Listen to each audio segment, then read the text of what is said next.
I'll have what she's having.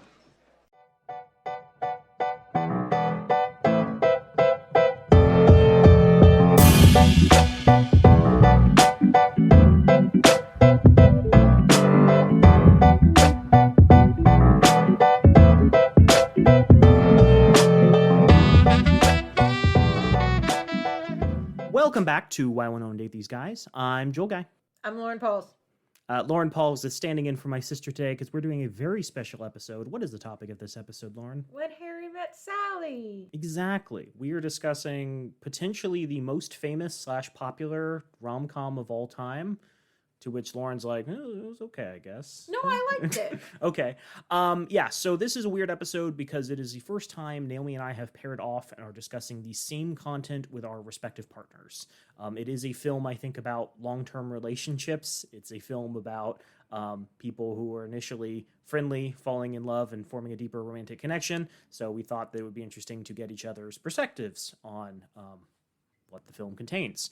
Also, Naomi really hates it that whenever we discuss films, I eventually convince her to actually hate the films when I'm like, hey, this has a lot of toxic messaging. And she absolutely does not want to do that anymore. So, Lauren, Yes. Welcome back. Thanks.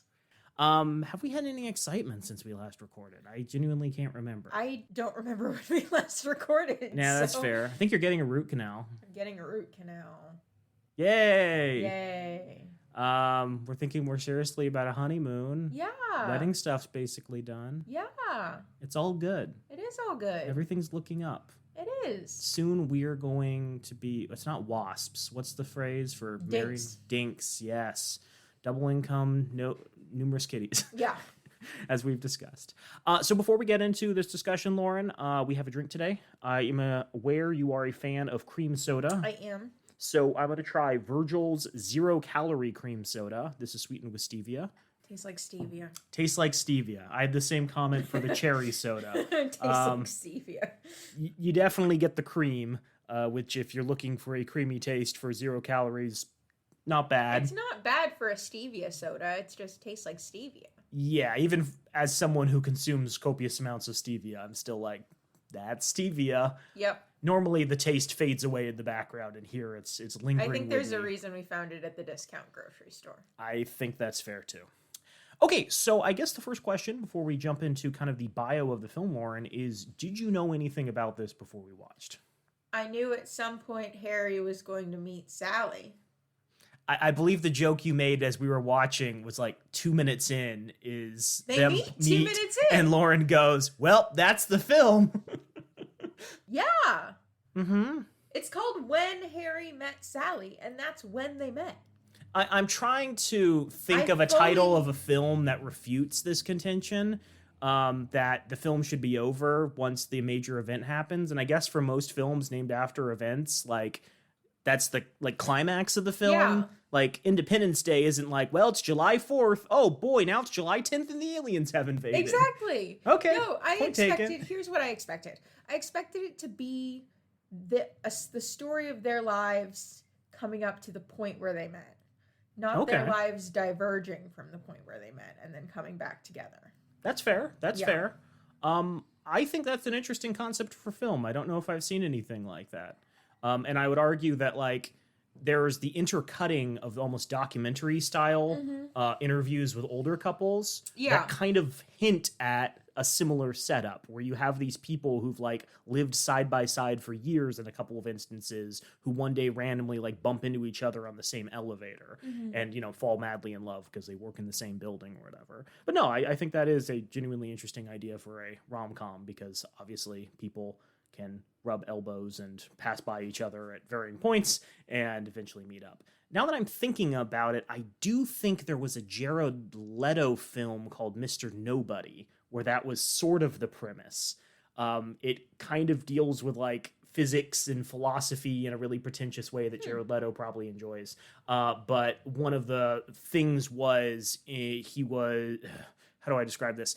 There were multiple timelines throughout the film, and each of them was exploring a possible okay. romance with someone that he could have dated or Okay. married long term. And in one of them, One of the weirder plots is he was briefly involved with his stepsister Ugh. in the film, not making any No, I accusations know. of Jared Leto, and they fall madly in love but get separated when the parents are like, maybe not.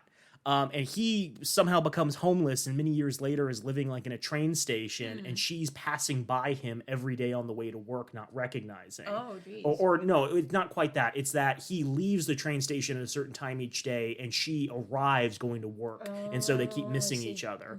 And one day he sees like another fellow homeless person has died, and like reports this to the authorities. And after they're like carting this other person away, he's stayed late enough that they finally intersect again. And it's like, oh, it's so romantic, sibling getting together. Ew. Yeah, it's a little weird. Ew. But no, I think that's a good concept for a film, and certainly when we're working on our movie script for When Lauren Met Joel, it'll involve us, both interacting multiple points. Like, Yeah. all the times I drove through Kansas No, we in order to go to did. Indiana. We were factually in the same room as teenagers. I guarantee it. Explain. Forensics Nationals. NFL Nationals. Oh, I didn't go to Nationals. You never went to Nationals? I never went to Nationals. Oh, I thought you went to Nationals. I think 2 years in a row I missed qualifying by like 1 point. Oh, or I'm sorry to something, and open this wound. it's not a big deal. Yes, so I think it's more likely we were driving through Kansas on our way to Indiana to visit relatives, and you were probably like standing outside, and I was like playing the Game Boy or something, and Yeah. did ignore you. So yeah, my knowledge of this film, I've seen it, I think probably 8 years ago, and was like, did okay. And recently Naomi brought it up, and so I watched it again, and compared to so many other films that we've seen for this podcast, Yeah, you have a baseline now. This is very good. And I think it's good as both a film and a rom-com. Sure. It's not like good just because it's a rom-com. It's a genuinely funny film with some pretty good acting. There are a couple points where I'm like, not too sure about Billy Crystal acting depressed, or who's it, Meg Ryan overemphasizing how sad she is. But for the most part, like it's enjoyable performances, a well-constructed script with not a lot of fat on it, and yeah, this is kind of I'd argue a platonic model for other rom-coms to follow. But yeah, I didn't really respect how good of a rom-com this was until I saw a lot of the other popular ones like Love Actually. And I still think Love Actually is a more interesting film with all this stuff going on That's in it. fair. But also very toxic in comparison to this film that came out nearly 20 years prior.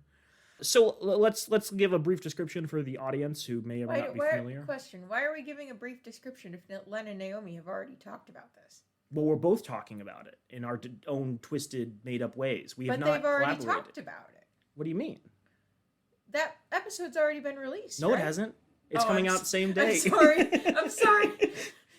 People get to decide which of the Guy siblings they like to listen to more. Oh my God, we can compare episode downloads to see which of us is more popular. This is not going to look good for me. It's not going to look good for you. So When Harry Met Sally is a 1989 American romantic comedy drama film written by Nora Ephron and directed by Rob Reiner. It stars Billy Crystal and Meg Ryan, two actors who you've probably never seen in anything else, as Harry and Sally. The story follows the title characters from the time they met in Chicago and share a drive to New York through 12 years of chance encounters in New York City. I'm taking this description from Wikipedia, and the ending of this paragraph says, "The film addresses the question, can men and women ever just be friends?" And I don't know if that's a fair characterization, but we will return to that later. I don't think that's a fair characterization. Yeah. I think that's a running question throughout the movie that they kind of poke at, but I don't think it's the movie. Well, okay, do we want to just talk about that? Sure. Okay, so this is kind of how I knew of the film before I'd even seen the film. I'd seen this referenced a number of times where people are like, oh man, Harry Met Sally, it explores the quintessential question of dating and relationships. Can men and women ever just be friends? And this is something that I saw when I initially watched the film. I was looking out for this messaging, and I thought the film was kind of toxic in that regard because at the time when I was a younger man, probably 14, 15, I looked at it and was like, well, this is a shitty film because the message is no, men and women cannot be friends. And that's Joel's film criticism at age 14. And since then, I think I've developed a little as someone who has read stories and engaged with media a bit more. It is my contention that the film is not making a definitive statement either way I on the agree. statement, can men and women ever just be friends? I agree. And I think in so much media, you can point at that media and say, I think this film, which has made some general statements about life and relationships and whatnot, is perpetuating toxic ideas because those toxic ideas either aren't questioned or because it seems everyone ends up happy because they followed the advice of whatever that toxic idea was. And in this one, I would argue the first reason we shouldn't trust Harry's assertion at the beginning of the film that men and women can't ever just be friends is Harry is just full of shit.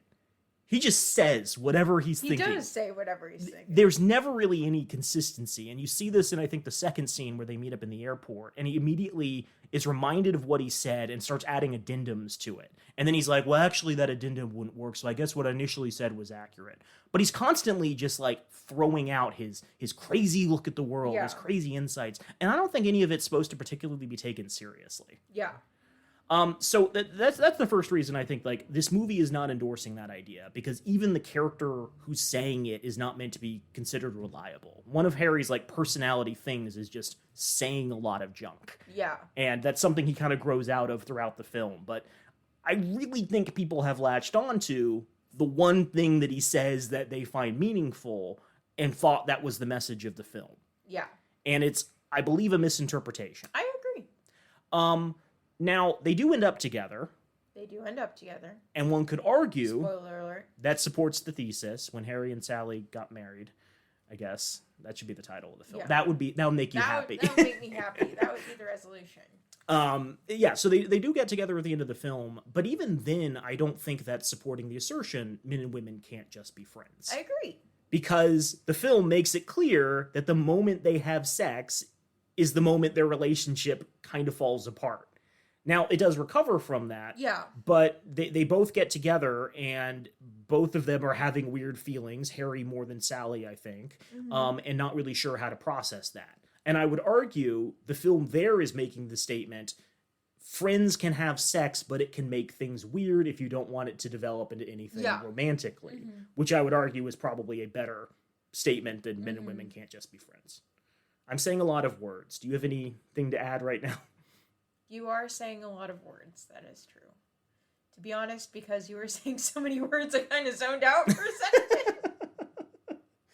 Yeah, but I think, look, I don't want to be mean, but I think there's a certain subset of film viewer who sees films without really parsing the messaging.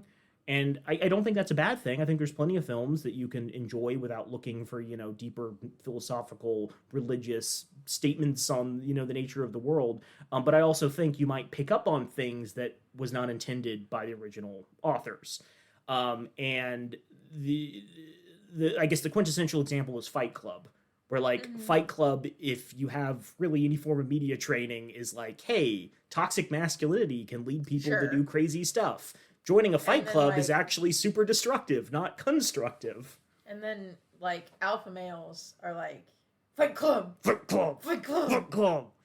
Yeah, the messaging of the film Fight Club is not, hey, beating up your friends in a dim basement is cool. It's, hey, we've created this modern world where everyone feels alienated by themselves, and sometimes the only place people can find meaning is beating the shit out of each other, but even then, that isn't a good lifestyle. Yeah. It leads you down these really weird, dark alleyways and rabbit holes.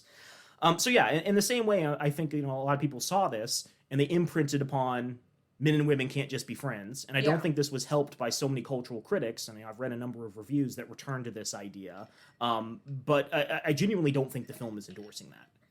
The other reason I would say that I think the film isn't endorsing that view is because it was written in collaboration between Nora Ephron, who was a somewhat established writer in New York at the time, and Rob Reiner, who were not dating.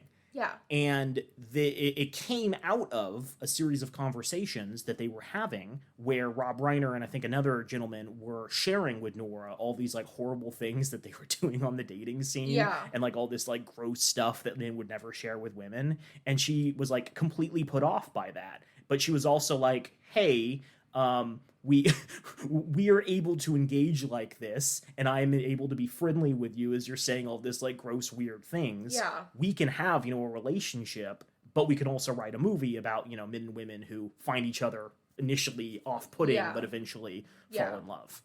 So, yeah, this whole contention that the film is about can men and women just be friends really bothers me, because I think there's a lot more to the movie and a lot more takeaways than just that, and it feels very reductionist to boil down, oh, Harry Met Sally is the film about men and women finding out they can't just be friends. Yeah. And that's just a toxic message, I think, It anyways. is, yeah. If you think about it, like, what does that mean in terms of, I don't know, work colleagues? What does that Yeah. mean in terms of family members that are opposite sex? What does that mean in terms of gay people? Yeah. Right? Is the contention that, like, all men Well, and it's women... a very heteronormative idea. Sure. Like, I think that's obvious. Yeah, this But- is a pretty white person, Yeah. normal heterosexual upbringing kind of film. I'm struggling to remember now. Is there a single person of color in the film? I honestly don't remember. There might be some in the backgrounds of scenes. I don't think there's a main character who No. varies from the white middle upper class Yeah. actors who are the main characters. No, and I agree. It's a very heterosexual film, but if you're trying to take away that principle, immediately you should be raising some alarm bells. Like, no, I have good relationships with my mom. I have good relationships with my brother. I have good relationships with the secretaries at work, right? Yeah. So yeah, let's move away from that assertion. So I do want to talk a little bit more about the background of the film, because Okay. I think the development of the film gives some interesting insight into the messaging of the film, as well as just being a kind of cool story. So this is from Lit Hub. It was an article written in Chicago Review Press by Kristen Margaret Doge in, not like the Dogecoin, Doidge, in June of 2022. And the article is titled When Rob Reiner's Alter Ego, Harry Met Nora Ephron's Alter Ego, Sally. So Nora Ephron was a somewhat famous New York writer. I don't know, famous in the sense that, like, people probably could recognize her.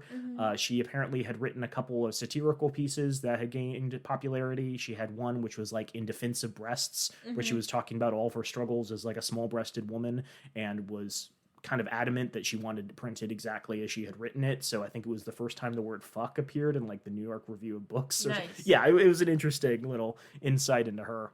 But so Rob and his producing partner in 1984 were coming off of the success of the movie This Is Spinal Tap, which I believe is a kind of mockumentary It of is. Yeah. the rock music bands. scene. Yeah. So they requested a meeting with her in 1984 to go over a script idea they had for a movie about a lawyer. And Nora immediately was like, I'm not interested. So they go to this lunch thing, and they are talking, and she's like, look, I don't care about this plot about the lawyer. I don't want to do anything. But they're chatting, and both of them are sharing their going-ons of their respective love lives as single guys on the dating scene. So Nora from this is like, this is gross. This is how men are actually supposed to think.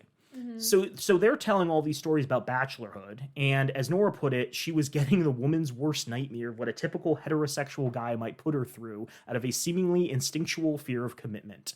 Rob had not been dating anyone for 10 years because he had been married to the director Penny Marshall and suddenly was divorced in 1981. So she has this kind of seed of an idea.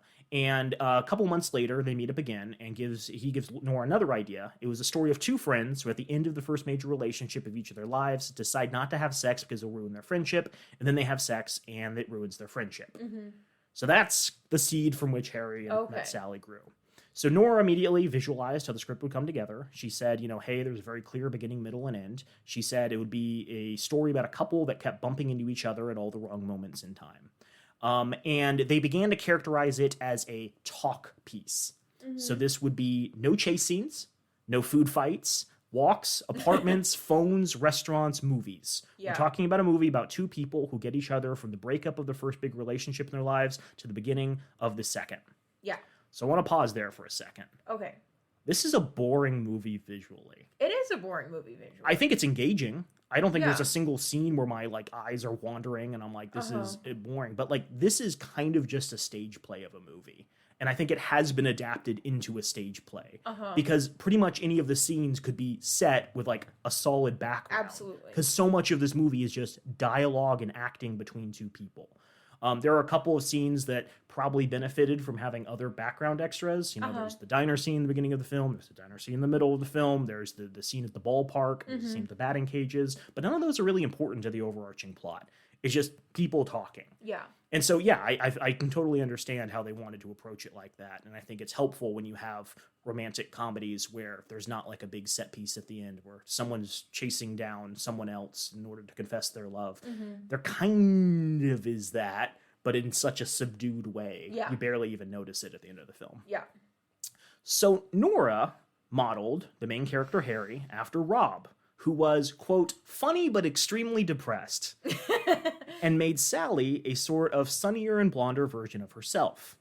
Rather than using a trope commonly associated with a Christian version of romantic comedy, in which there is an obstacle that keeps the couple apart, Nora settled on leaning into the neurosis of the male character, like Woody Allen and Annie Hall a decade earlier. So she met up with Rob and Andy for lunch as they were planning this out. They did this 5 days in a row. And when they meet up for lunch the fifth day in a row, she looks at the waitress and says, I'll have the avocado and bacon sandwich with sprouts, please, but I'd like the mayonnaise on the side, the bread toasted and slightly burnt, and the bacon crisp. The two men looked at each other. What, she said, I just like it the way I like it. It was written into the movie. Yep. So you have two people who are already established writers and directors who collaborate. One of them models one of the characters after the other models the other character after the other. And I think that's a really interesting way of writing, maybe potentially a bit lazy, but what you do is suddenly, rather than having to come up with a bunch of scenes in which someone is expressing things to represent their personality type and their quirks, you're literally just adopting things they've done in their life, right? So instead of having to be like incredibly creative and come up with, touching anecdotes, touching scenes, you instead are just like, oh, there's that time she did that, or that's that time he did that. And it also, I think, is easier as a writer because you already have like a three-dimensional visualization of the person you're writing. Sure. So you can then slot them in and be like, how would they react in this scene? How would they react in this scene? And I think that's kind of clever. Side note here. Yes. Can we talk about how annoying Sally is when it comes to ordering? Oh my God. Yeah. Yeah, so there's that opening scene where she and Harry are stopping for dinner. They're both driving from Chicago to New York to start new lives after college. And they stop at a diner. And Sally has this convoluted request for apple pie where it's like, I want the apple pie with a la mode, except it has to be real vanilla ice cream, and I want it on the side. And if you don't have real vanilla ice cream, I want whipped cream. But if it comes in a can, I don't want it at all. Yeah. And the waitress is like, so you don't want anything? And she's like, no, I want the apple pie a la mode, but don't heat it up. And it's like, holy God, this is the worst person in the world to serve. Yeah. Someone who's been in the restaurant industry, you've worked in sales. Yeah. This is someone who is so difficult to deal with. And here's one of my big insights, I think, having watched this film twice and having reflected upon it. This is a very interesting and compelling romantic comedy because both of the main characters kind of suck. And I don't mean that in like a horribly cruel way. Like they aren't like evil. They're not evil. No. They just are off. annoying. Like they have character flaws. And I think they're character flaws where if you had spent enough time with these people, it wouldn't bother you, right? If you just ran into this person on the street. You'd be like, what the heck, man? Yeah, you'd be like, why is this person ordering? Or why is this person faking an orgasm in my diner, right? But if you spend, I think,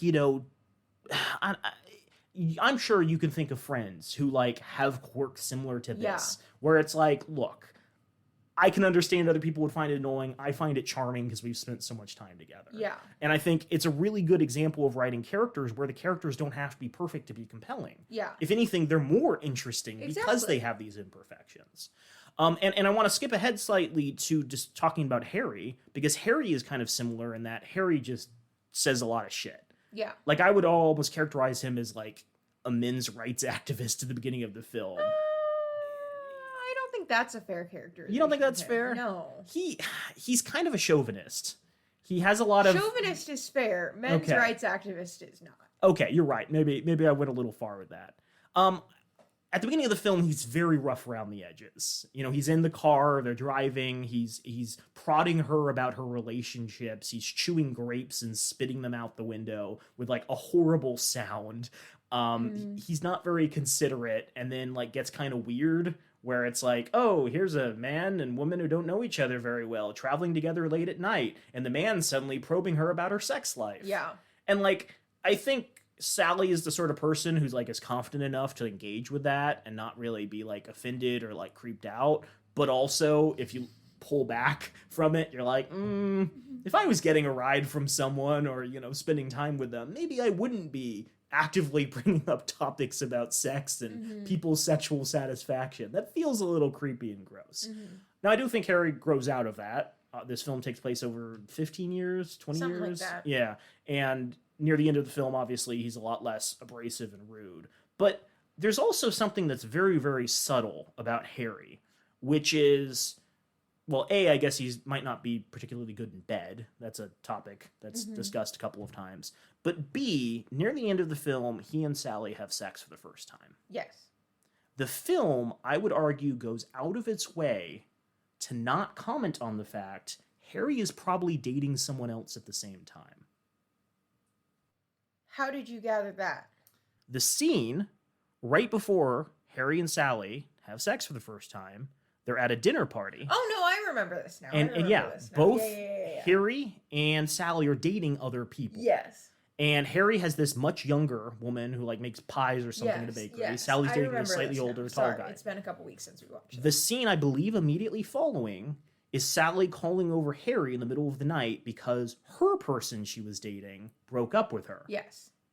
Harry, as far as we know, is still dating that other woman. Yes. Now, I would argue the film is purposely keeping this ambiguous. It could be that he's no longer dating her. It could be that Harry brings around a lot of women and is no longer dating her. But I would argue it's completely in character for Harry to be someone who's like, oh, I have an opportunity to have sex with someone, I'm going to drop this other person and go and be skeevy. And again, I would argue that makes him a much more compelling character than someone who's like perfect and virtuous and without blemish, because then you have a really interesting relationship that can only really work because these people have seen all of the positives of their partner, and that outweighs all of the potentially gross, skeevy stuff that they've been up to. But yeah, I guess the overarching point is, if you're trying to take away things from this film and write your own romantic comedy, or if you're wondering why a romantic comedy might not work, I would argue it's because a lot of the characterization of other actors and actresses in romantic comedies is they are without flaws, right? They might be a little ditzy. They might be, they, can't hold a job down. They are too pushy when it comes to getting involved with a guy, and so they keep chasing off people. But for the most part, like, they're decent human beings. And in this film, you have characters who are kind of rough around the edges, who do these things that most likely a lot of people would find annoying and ultimately find happiness because they learn to respect their partner despite all of this. I don't know. That feels like a more realistic depiction of love. I agree with that. I mean, there are things that you learn about a person over time that I think is more along the lines of how relationships play out traditionally. Yeah. And this is kind of backwards, but I do think it's a more realistic depiction of the pros outweighing the cons, if that makes sense. Yeah.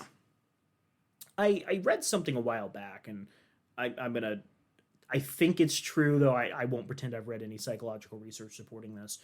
The idea is, if you want to form a close emotional bond with someone in a fairly rapid order, the thing you should do is be emotionally vulnerable around them and share embarrassing things. Like, there's a limit. Like, don't be like, and then I pooped my pants, and then everyone saw, and then they called me Poopmeister for the rest of my high school experience, right? That's kind of weird and gross. But being able to be emotionally vulnerable and share, when you're upset or, when you did something silly is more likely to bring people together than being emotionally stoic and never saying anything that could, like, betray the fact you're not a perfect, awesome human being.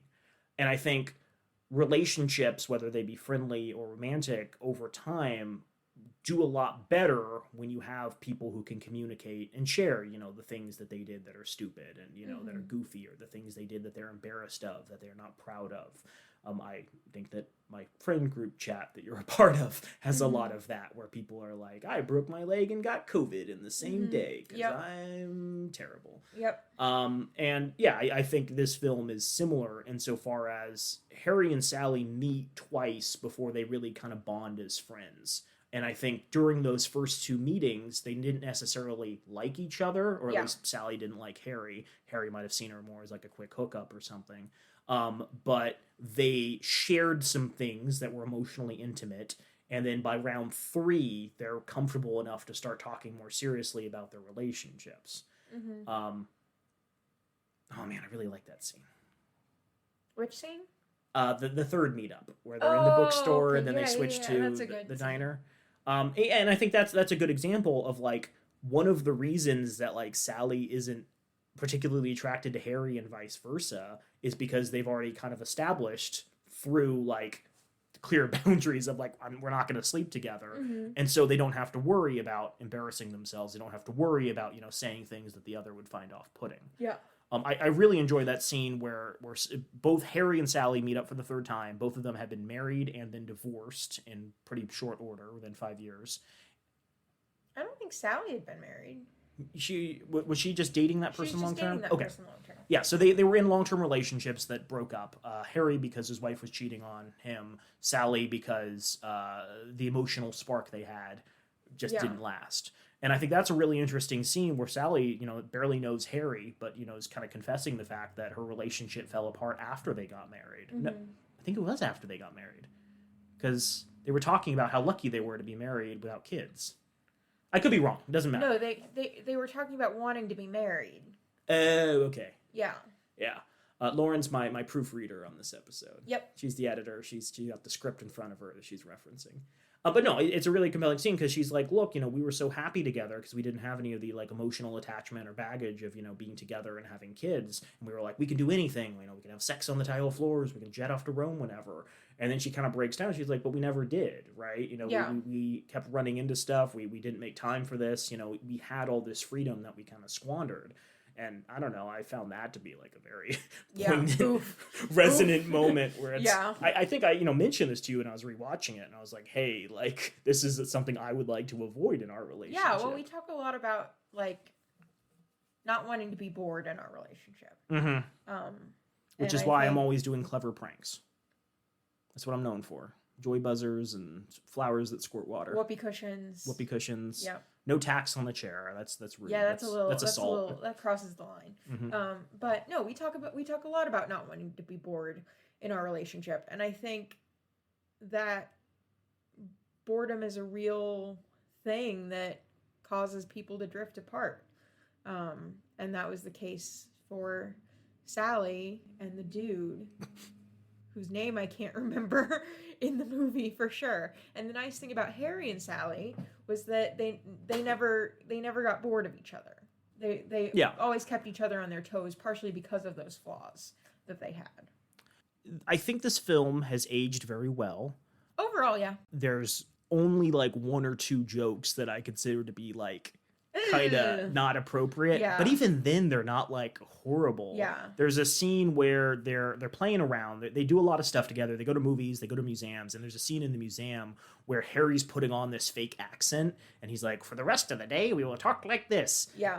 And it's weird because it's like very obvious that he's stereotyping someone, but it's like unclear what he's trying to stereotype. It's like Eastern European psychotherapist. It's such like a strange accent and voice, but beyond that, like, pretty good. Overall, even compared to Love Actually, which came out 15 Love years Actually later. Has some yikes. And I think it's because, the subject matter is not trying to engage with a huge amount of things. It's just really laser focused on them that they can achieve that. jumping back to kind of that conversation about how the film came together from the LitHub article. So it took them a couple of years. Rob went off to make 2 other films, and he actually is the guy who did The Princess Bride, which is a I film didn't that know that. probably a lot of people are interested in and have seen. And over time, they were talking about, how they're going to develop this film that they've been working on. So initially, they wanted Sally to be Jewish and Harry to be Gentile. And Rob fell in love with Elizabeth McGovern, who was pretty popular before Downton Abbey, and that's when they switched the characters' last names and made Rob Jewish and Sally Gentile. Interestingly, they had a number of young actors who they were thinking about casting for Harry. This included Tom Hanks, What? Albert Brooks, Michael Keaton, and Richard Dreyfuss, who I cannot imagine as a young man. No. But yeah, Tom Hanks as Harry Tom would have Hanks. been...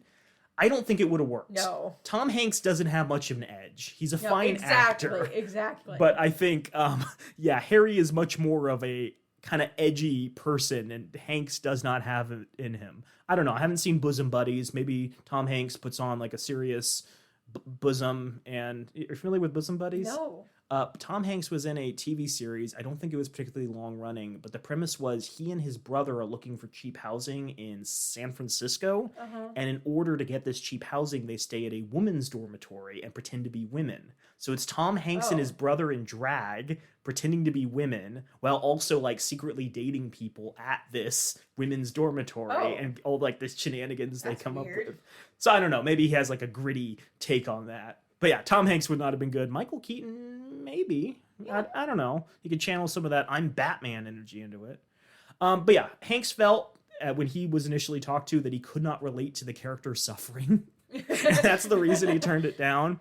Nora says, Tom didn't really regret it because he didn't know how to play it. And Rob really characterized Harry as kind of like this Jewish self-obsessed guy that I don't think Tom has a clue about. Yeah. Anyhow, so in the first draft of the script, Harry and Sally weren't meant to end up together, but rather that they nurse each other through breakups of their first big relationships to the beginnings of their second. So they keep talking back and forth, and again, the original idea was Nora had this after hearing about all of the weird, gross stuff men were hiding from women. So Rob, at lunch one day, looks at Nora and says, "We've told you all this stuff about guys. Why don't you tell us something we don't know about women?" And he wanted to hear something shocking from her that they could also fit into the script. And really, Nora claims that he was kind of implying, we know everything about women. You women don't have any secrets. Sure. To which Nora says, women fake orgasms. Immediately, Rob and Andy both go, not with me. Yep. Yes, with you, she said. No, no, no.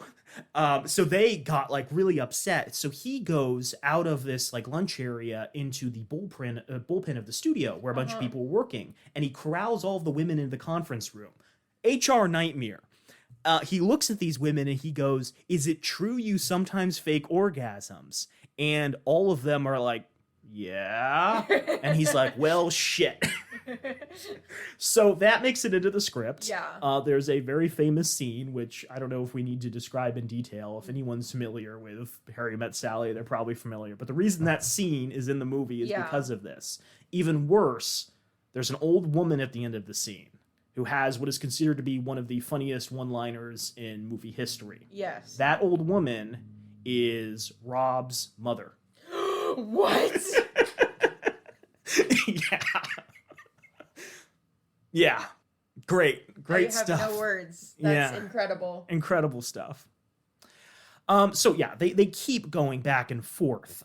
Nora really owns the writing of Sally in the script. Rob really owns the writing of Harry. They both felt very invested in the story because they're adding in like all these details from their lives. And they fought back and forth about like how the movie would develop because initially they wouldn't end up together. Initially it was just two friends. They meet each other. They don't have sex. Maybe they do have sex finally, but they decide they're not perfect for each other.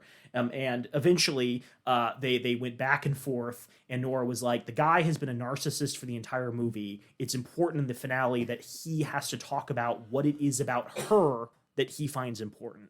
Mm-hmm. And I think that's like a really important aspect where she's right. If you look back through the film, Harry is very self-absorbed. He very rarely talks about the positive qualities of other people. And it is like a very emotionally tumultuous scene where he is expressing the fact that he cares deeply about other individuals. So I think that was excellent. That reminds me of The Office, when Pam and Jim weren't necessarily supposed to end up together in the writing of it. Like, they didn't know until the season where they ended up together that they were going to end up together. How many scenes in is that?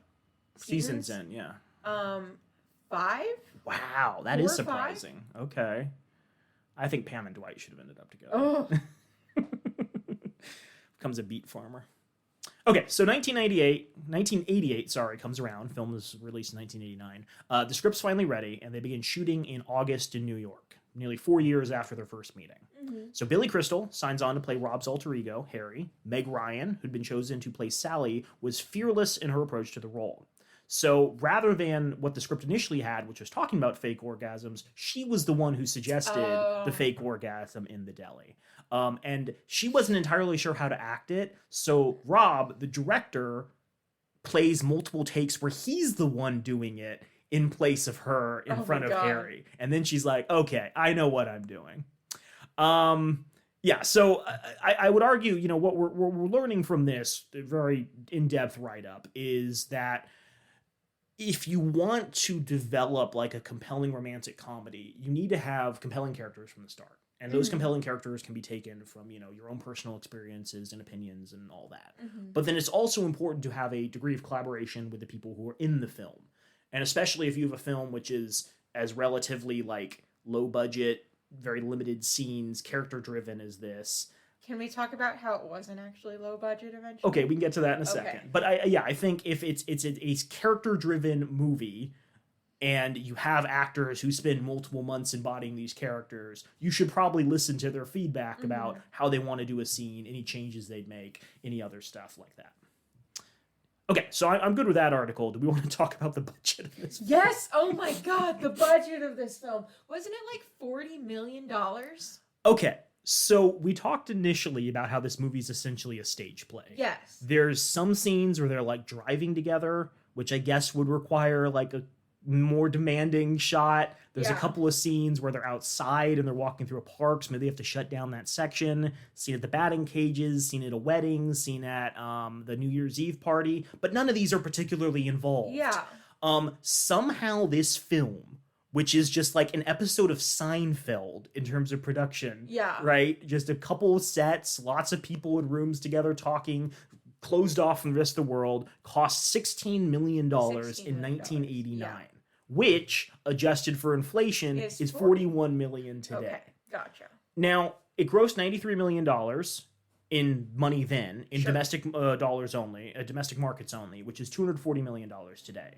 So it was made for approximately 40 million, gross 240 million, which it's like, that's a Marvel movie. Yeah. That's like a high performing Sony movie. That's kind of crazy. Yeah. Now in comparison, a more modern movie like Anyone But You, which was released this year, I believe in January, had a budget of $25 million. So actually less than what they had, was shot on a variety of locations, though heavily subsidized by the Australian government, had a lot of background extras, and it grossed $189 million. But that is domestic and international, with over half of that being made up. So they somehow were able to make the film that looked a lot better for cheaper, but didn't make nearly as much money if you factor in the domestic markets. Another movie that I genuinely enjoy is 500 Days of Summer, and that was made in 2009 for $7.5 million. That is about $11 million today and grossed, I think, like $70 million. Marry Me, a movie we both enjoyed, was made for $23 million, which I can kind of buy because that also doesn't have a lot of sets and it's kind of just two people. It grossed $50 million. Which I can believe. 0% surprised by that one. And then Love Actually, which is again one of the most popular love films of all time, rom-coms of all time, was made for $40 million, approximately the same as this one, and grossed $250 million. But there's like a bajillion characters in Love Actually. Yeah, there's so many people in Love Actually. So I genuinely don't know where this money went. I did like some research on this film, was trying to figure out, was it catering? Yeah. I don't think Meg Ryan and Billy Crystal had amazing salaries. The only top billed big name actress that I could think of in the film is Carrie Fisher. Yeah. And I didn't even realize it was Carrie Fisher until like Yeah. halfway through my second viewing. I'm like, wait a second, that haircut, is that Carrie Fisher? Yeah. And then I saw the credits and I was like, oh my God. Yeah, Sally has a friend who's like constantly dating married men. Yeah. And this friend is kind of like shy and innocuous, and becomes like a major character later in the film. But it's Carrie Fisher. Yeah. And I'm like, did Carrie Fisher leave her incredibly lucrative Star Wars roles and start taking these roles as Sally's friend number one? Yeah. Very weird, very weird. I don't really know the point I'm making here. I was just completely shocked Yeah, by I how was much money flabbergasted by that. this cost. And again, it kind of looks like they were, shooting about the same level of production as a Seinfeld episode, Yeah. which were considerably cheaper, even with top billed actors and actresses Yeah. around the same time. Crazy stuff, crazy stuff. So we talked about background. We've talked about different elements of the plot and characterization. I guess I only have a couple more questions. The first one being, do we feel it holds up To what? today? Is this a film that like someone raised on TikTok and Snapchat and Vine with the attention span of a goldfish Yeah, would find I think compelling? so. I think so. I mean, it seems to move pretty quickly for what it is. So I have a low attention span when it comes to movies, and it kept me engaged for the whole time. So I don't see why it wouldn't keep someone else engaged. It has enough variety and enough spice that I think that it would keep somebody who's, Gen Z, Gen Alpha. Well, not Gen Alpha yet, hopefully. Hopefully. Yeah. Engaged. Yeah, I mean, I think this movie probably had a bit more of a subversive edge when it first came out. Like, you Yeah. look at other films of the same era and you'd be like, I don't think they'd have, such liberal use of profanity or, graphic descriptions of orgasms or anything like that. But yeah, I think it still is compelling because it's talking about a lot of subject material that a lot of people don't normally talk about. The dialogue is genuinely interesting and often very funny, and the jokes are not like time period limited. I think that is a mistake a lot of period pieces make where they're like, absolutely. oh, this is the early 2000s. Yeah. I hope I don't blow up like the Kardashians, then I'll be too famous. Like, that's not going to mean anything in 10 years. No one's going to know anything about it. But yeah, there's like no references to politics, not a lot of references to global events.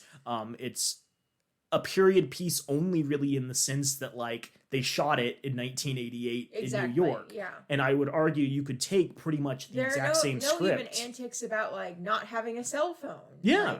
Like, But you could take, I think, the same script and adopt it pretty easily to a modern era. absolutely. And unfortunately, I'm sure Hollywood is going to do that. They're going to be like, okay, who are the modern versions? Zendaya for Sally. And, I mean, Timothée Chalamet feels very pat. Who's a good Harry actor? Michael Keaton. oh God. No one's coming to mind. No one's coming to mind. The capybara-looking guy from Anyone But You. He has big teeth. I'm not trying The to only be- capybara looking guy I can think of is Post Malone. Oh my God, Post Malone would be such a good Harry. They even have this short haircuts and everything. Yeah, so I think it's engaging, and I think a lot of that's due to the dialogue. And I think, some cynical people may watch this and be like, oh, well, I feel it's trotting over material that X, Y, and Z did. And to a certain extent, that might be true, but it's an example of the trope Seinfeld is unfunny. Yeah. Where it's like, this movie paved the way for a lot of other Exactly. things, and because of that, like, it might seem a little dated. But even with that in mind, it still It's still feels very pretty good, fresh. yeah. And again, like, you don't have to watch this for the romance angle. It's a genuinely funny film for the Yeah. most part. I mean, speaking of that, are there any favorite jokes you have? Anything you thought was particularly enjoyable? If you need a moment to think. Yeah, give me a moment to think. The one I'm thinking of is the ball game scene, where it's the first time we've seen Harry, I think, for 5 And they're years doing or the so. wave. They're doing the wave. He and his friend are chatting at a bowl game, and there's a bunch of fans in the stands around them, and they're doing a wave across the stadium to support the team. And as they're doing the wave, they're discussing the fact that Harry's wife has been cheating on him and how he just found That's out. a good joke. And there not only is the dialogue here itself very funny, but there's this, background humor of like Harry, who's in this like incredibly emotional, depressive slump, doing the wave as he's describing like his wife having sex with other men, Yeah. and the fact the relationship has collapsed and she's known about it for a while, and the movers just showed up and they're moving stuff out of the house. Woo! It's a good setup. I don't know. I like the double date scene. I do like the double date scene. That I think really plays on your expectations. Yes.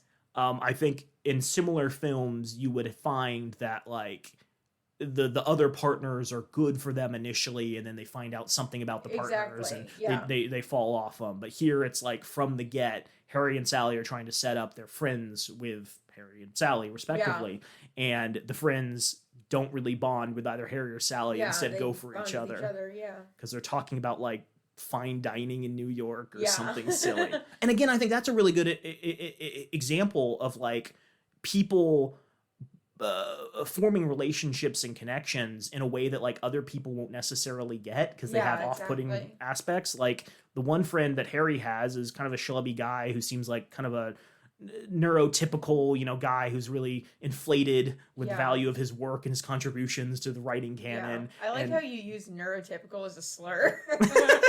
Okay.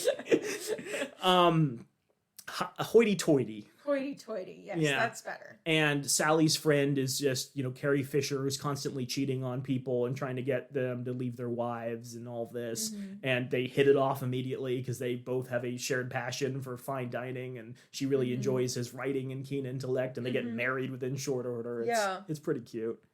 I think also there's some really interesting framing. Like, this film is not like the most incredible in the world, but there is that one shot where Harry and Sally have sex for the first time and call their friends who are both together in bed. And all four of them are having a conversation side by side.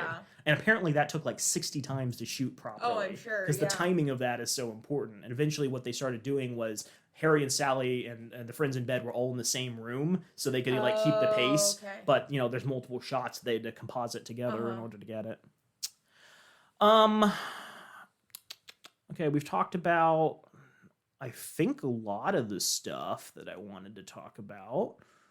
Were there any other things you wanted to chat about with regards to this film? Oh, the documentary inserts. Oh, the documentary inserts. What do you think about the weird documentary inserts? I think the fact that you used weird summed it up. I mean...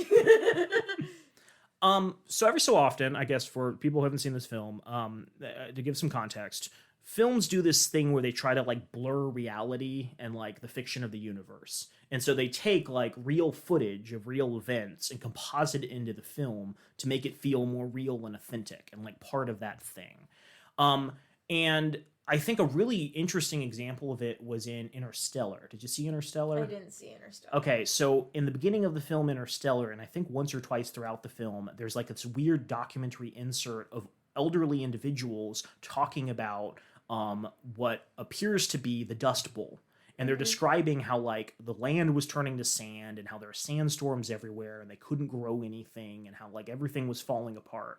And that sets the stage for the beginning of the film where Earth's ecosystem is collapsing. And all these farmers can't grow anything because funguses keep wiping out species. And it's becoming like increasingly clear that humanity has no future. And I was like, oh, that's a really clever framing. But they invert it. They twist that framing on you. Because at the end of the film, it's revealed all of those elderly people talking were actually talking about that event of Earth's ecosystem collapsing.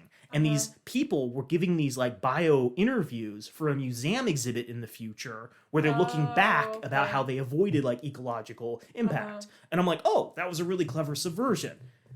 Here it feels kind of lazy. Here it does feel kind of lazy. There's like 5 stories sprinkled throughout the film set between like I think the different eras where elderly couples. Oh, there's a Chinese couple. I forgot about the Chinese couple. There are people of color. But yeah, majority white couples, men and women, because gay people don't exist in the universe of this film, are talking about how they ended up together. And there are these like cute, quirky stories about like, oh, we knew each other and I dated 15 other people and then one of them died and I made eyes at the woman at my funeral and we ended up together. It's weird. I don't know why they do it. It almost feels like padding. I guess what you could sort of say is like Harry and Sally become those people. They had this quirky love story. They, you know, met each other a couple of times, didn't work out, eventually ended up together. But I don't think it sticks the landing. I agree. I also noticed something weird, which is only one of the women talks. Yes. Yes. And the women look Right? terrified. Right? The women look so uncomfortable and terrified to be interviewed in this. And the man is just And like, even when the woman is talking, the husband is leading. yeah. It's such like a weird thing, which, you know, probably in the 1980s would not have been remarked upon. But like in our modern era, you're like, does this woman actually like you, bud? Right? Like, are you making up this story about like how romantic things are? Here's an even weirder level of this. They didn't film real couples. Those are actors telling stories that they collected for the film. Oh. So not only do you have this weird thing of these stories where like the man is leading, the director was like, women, don't talk. Look afraid. Women, look uncomfortable. And I'm like, is that what, you know, Rob Reiner thought good relationships were? Right? It is so strange. That is like the only off-putting part of this film. That's very true. If I could re-edit this film, I'd be like, let's take these out. Yes. So I think we've discussed the important stuff. I think we've given people listening a good reason to appreciate this film. I did kind of want to wrap it up with some kind of concluding remarks about the takeaways other people should get if they're trying to write similar films or look for reasons why certain films don't work. So one of the big things that I think is interesting in this film is it makes it clear that relationships are developed by spending lots of time together. Yeah. And I think one thing that a lot of rom-coms do is love at first sight. Exactly. Which I absolutely hate. Because then it's just like, do they only like each other because they find each other sexually pleasing? Yeah. Like, it's really important, I think, to have your characters spending lots of time together in the same place, doing stuff and bonding over, like, shared interests. Or alternatively, you could spin that around and be like, the reason they don't like each other is because they spend a lot of time together and don't like what the other person does here. And I think too many rom-coms try to cover this up with, like, a montage, where it's like, oh, we've spent time in 3 different outfits together at different locations. Clearly, we have a degree of connection. And it works storytelling-wise, but it doesn't work, I think, for the audience. The audience isn't convinced. It might work in a novel. It might work in, I don't know, radio drama, not so much in film. Second thing, I think, is talking with your partner about stuff. Obviously, they're not partners throughout the entire film, but I think it's important that communication is a big part of relationships. The reason you find that person attractive, the reason you want to spend more time with them is because emotional vulnerability. And in so many films, so many rom-coms, the thing you talk about with your partner is conflicts preventing you from spending time with your partner. Or, you know, some kind of inane stuff about, I don't know, I'm thinking of You People. I really didn't like You People. And I think this is a big thing in the film where every single scene is they're talking about how much they dislike how their parents are treating their other partner, not, hey, here are the reasons we actually like each other. Here are some things we should go do together, things like that. Here's something that I don't think I've seen in any other rom-com. Okay. Main characters who have multiple relationships before ending up with their final love interest. That seems really minor, but there's this thing in Hollywood, there's this thing in rom-com movies where the main character should not have obviously dated a number of other people prior to ending up. They need to be pseudo-virginal in order for them to be desirable. And I don't think, like, literally they need to be virginal. I think it's more of the audience doesn't want to know that the main character dated other people before ending up with handsome love interest at the end. It's okay to make references and be like, Megan, you're a mess. You can never keep a guy down, right? Yeah. But you can never go any more explicit like, you were having such amazing sex with that guy. Why are you dating Tim now? Yeah. Things like that.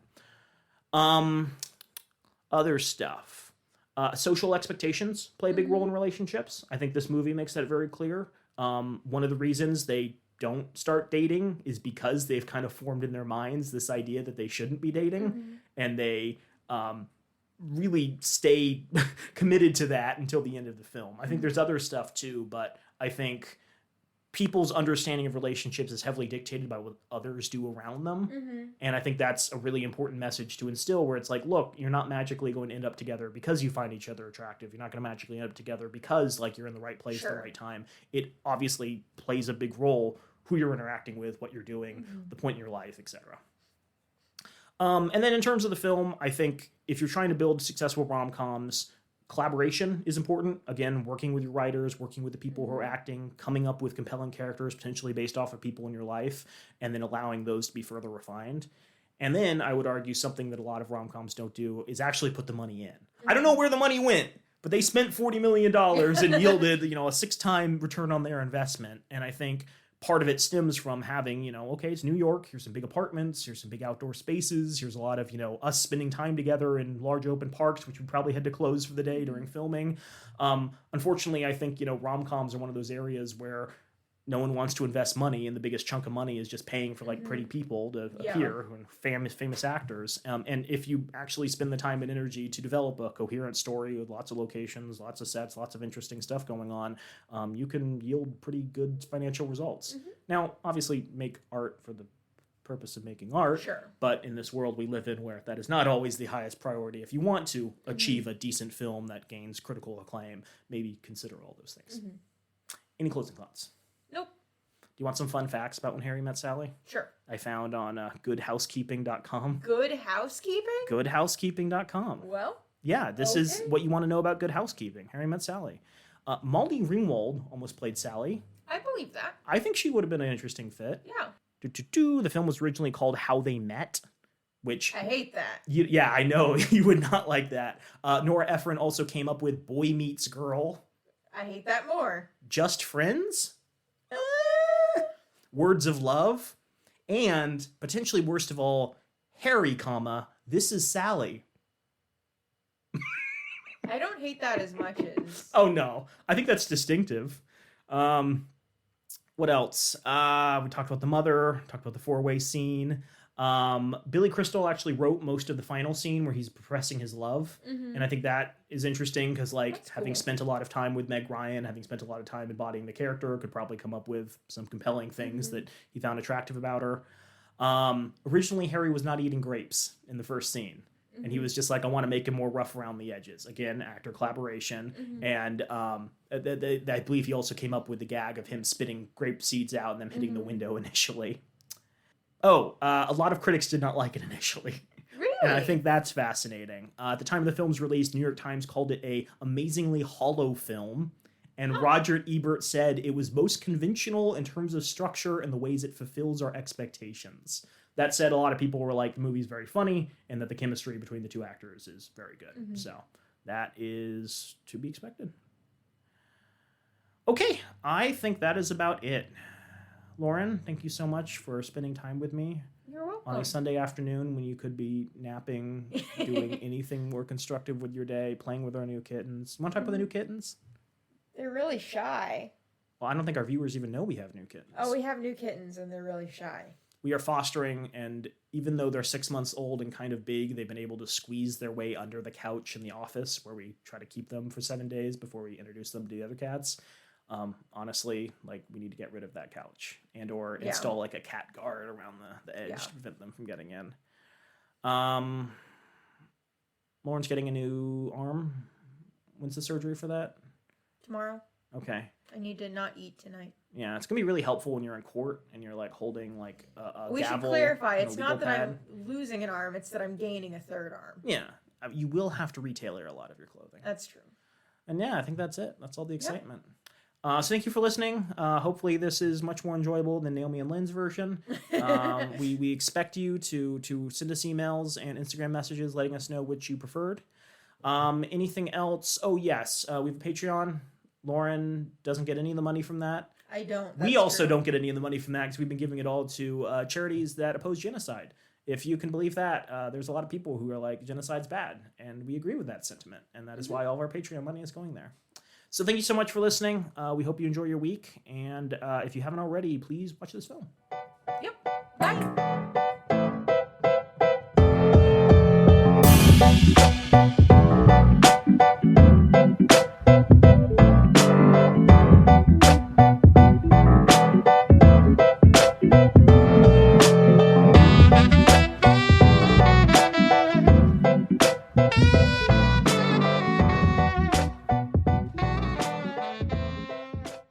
We have many thanks for the use of our theme music, which is the song Drop by Ketsa. You can find more of their music online at ketsa.uk. You can also find Date These Guys online on Twitter and Instagram at @DateTheseGuys or visit datetheseguys.org. If you have questions for the podcast or want to be a wealthy sugar parent, please send an email to datetheseguys@gmail.com. If you'd like to support our work, please consider becoming a patron at patreon.com/datetheseguys. We behind-the-scenes information, early episode access, participation in polls, and exclusive access to a Guy sibling map of date ideas for the Arizona area. Since the world sucks right now, we are currently donating all Patreon proceeds to trans organizations like the Trevor Project, a trans suicide prevention organization, and moving assistance funds for those fleeing states outlawing their very existence. Please consider becoming a member and supporting our work today.